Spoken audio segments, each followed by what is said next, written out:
Ulama itu apa sih coba? Sebelum saya lanjut gubernur, ulama itu apa? Nah, itu nakliyahnya, akliyahnya, standar fikihnya. Ulama itu apa? Waris para nabi. Pewaris Nabi, orang yang ngerti ilmu agama lah intinya. Ya. Tapi ada satu ayat yang sangat tegas, nggak pakai bertele-tele, lugas tegas. Redaksi bahasanya tegas. Perhatikan. Wa minan nasi wad-dawabi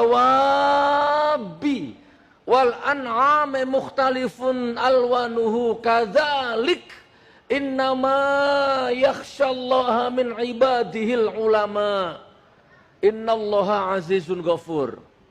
Perhatikan, kata Allah surat Fatir, buka ayat 2, kalau enggak 28 29, buka itu. Di antaranya manusia. Jelas kan? Di antara manusia, di antara binatang, baik melata, apapun jenisnya, siapa yang takut kepadaku, maka dia ulama. Di antara manusia, di antara binatang, siapa yang takut kepadaku, maka dia ulama. Fatir 29, buka. Kalau enggak 29, 28-nya, tapi insya Allah 29-nya. Berarti ulama menurut Allah adalah bisa ular, bisa ayam, bisa kambing, bisa manusia, yang penting takut kepada Allah. Bisa gunung, lau anzalna hadzal qur'ana ala jabalin la ra'aitahu khashi'an mutasaddian min khasyatillah. Kalau aku turunkan Al-Quran kepada gunung, niscaya kamu lihat gunung itu terpecah karena takutnya kepadaku.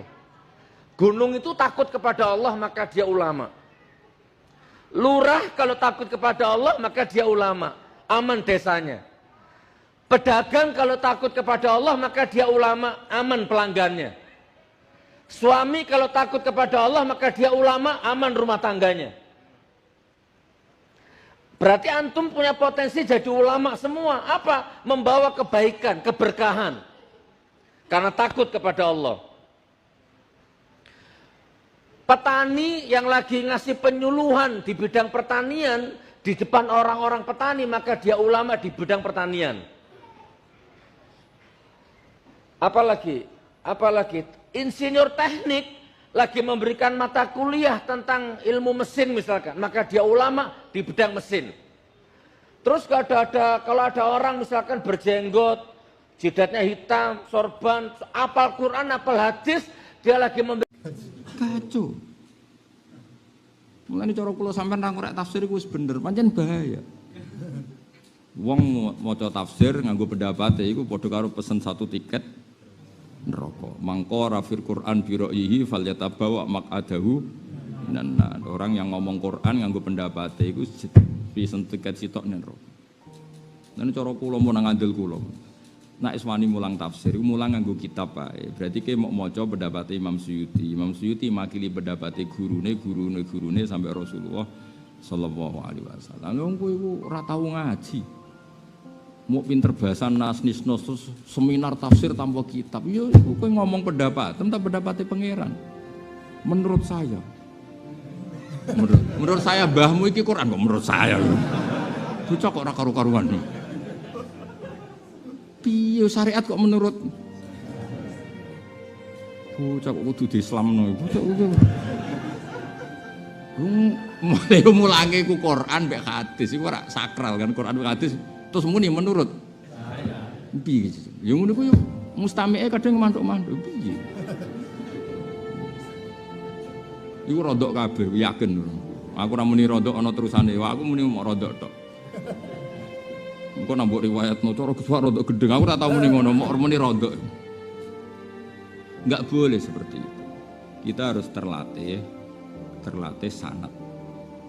Mulane kula mulang tafsir ku pede, bukan karena sombong, bukan, menghormati Mbah Mun. Mbah Mun itu murid dari Sayyid Alawi. Beliau keahliannya memang di tafsir. Ya tentu semua ilmu ahli, tapi keahlian spesialnya di tafsir. Sehingga beliau ngarang kitab Faidul Khobir, Khulasatut Takrir, banyak karangan Sayyid Alawi tentang tafsir. Makanya Mbah Mun yang murid putra Mbah Zubair, yang Mbah Zubair ahli fikih, Mbah Mun menjelma sebagai ahli tafsir karena didikan Sayyid Alawi. Habib Salim As-Satiri juga jadi ahli tafsir karena sama-sama temannya Mbah Mun ketika ngaji Sayyid Alawi. Sehingga karangannya tentang tafsir An-Nafahat Al-Haramiyah. Jadi artinya ketika nyuwun sewu tanpa niat sombong, ketika Mbah Mun punya murid saya, terus kula nekuni tafsir yo ana pantese. Mulai ra pantes aku di murid Hamdani iki mulai masalah iki. Lah kiai ini ahli tafsir muridnya maca mabade kan kadang. Makruh itu dulu itu di atas haram. Ya seorang lagi dulu makruh itu fauqal haram. Mergo maknane makruh itu digedhingi napa? Digedhingi berarti maknane fauqal haram. Saiki makruh itu dunal haram. Ya, makruh itu dunal haram. Lah misalnya bahasa dhisik mbok bahasa saiki ya kacau. Dhisik iku nak cara sahabat mbok takoki. Pak sahabat hukume kafir piye? Makruh. Hukume zina piye? Makruh. Zaman iku. Tapi maknane makruh iku faqal haram, di atas haram. Dhisik makruh iku maknane digedhingi. Nak digedhingi berarti sak dhuwure haram. Mulane nak maknane yo kudu mbok maknani ora oleh mbok bahasa Arab. Engko nak bahasa Arab kok mustalah alaih. Jadi nak maknane kudu tegas, wa karroha lan gedeng sapa Allah. Gedengno sapa Allah. Ilaikum maring sira kabeh al kufra ing kekafiran wal fusuqa lan kafasikan. Wajib ke maknani ngono iku wajib. Lah napa maknani nganggo bahasa Arab, engko wong mikire makruh iku wis nganggo istilah fikih kekinian. Berarti ngene, wa karroha lan makruhna sapa Allah. Ilaikum maring sira kabeh al kufra ing kufur. Lho iki kufur iku makruh. Terus pikirannya makruh koyok rokok dunal haram. Kuwi celaka. Mulane ulama itu penting. Ulama lho ora mubalek itu penting. Ben roh duduk perkara niku. Jadi mergo bahasa ngalami perubahan. Sangat. Makanya ada ulama yang menanggali bahasa makruh dimaknani dunal haram itu setelah tahun 300. Ada tahunnya sampai. Dulu orang bernama Ustadz itu terhormat. Karena Ustadz itu di Mesir sampai sekarang itu profesor. Jadi ila darujatil ustadziyah maknanya profesor. Nah kira Ustadz itu TPG. Jadi cara wong Mesir dolan ning Indonesia uga sebanyak itu profesor. Lho Ustadz takokno wong sing kuliah ning Al Azhar. Ustadz itu maknanya apa? Profesor. Al Ustadz ad-doktor maknanya profesor doktor. Balagha ila rutbatil ustadziyah maknanya apa? Profesor bukan sekedar doktor. Ustadziyah itu profesor. Lah ning Indonesia guru TPQ, TPA kabeh iku ustadz. Berarti semuanya profesor. Jadi bahasa itu, nah ya sudah harus ditanggali. Wa karroha ilaikumul kufra wal fusuqa wal isyan. Makanya Ibnu Taimiyah dan beberapa ulama itu mangkel betul ketika Imam Syafi'i ngendikan wa akrahu kadza, kemudian sebagian ashabnya menafsiri hanya makruh itu marah besar beli.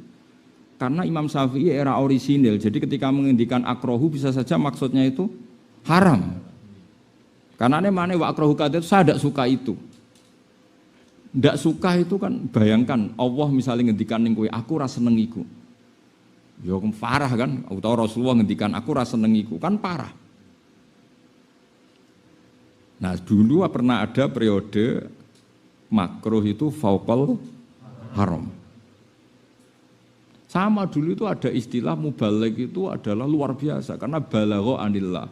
Balagha ahkamawah, balagha muradawah. Itu tentu keren. Orang yang hanya ngendikan tentang hukumnya Allah, ayat-ayatnya Allah menyampaikan. Dulu ya gitu, balighu ani walau ayah. Tapi lama-lama sebagian mubaligh itu menyampaikan murada nafsi. Anak diundang ning Batam untuk sakmene niku nerangno hukume pangeran nerangno nafsune coba. Makanya semenjak era-era modern, Sayyid Abdul Al-Haddad itu sering duka. Masyhur itu dukane Sayyid Abdul Al-Haddad Qutbul Irsyad. Kam min da'in yadda'i annahu da'i ilallah. Tapi hakikatnya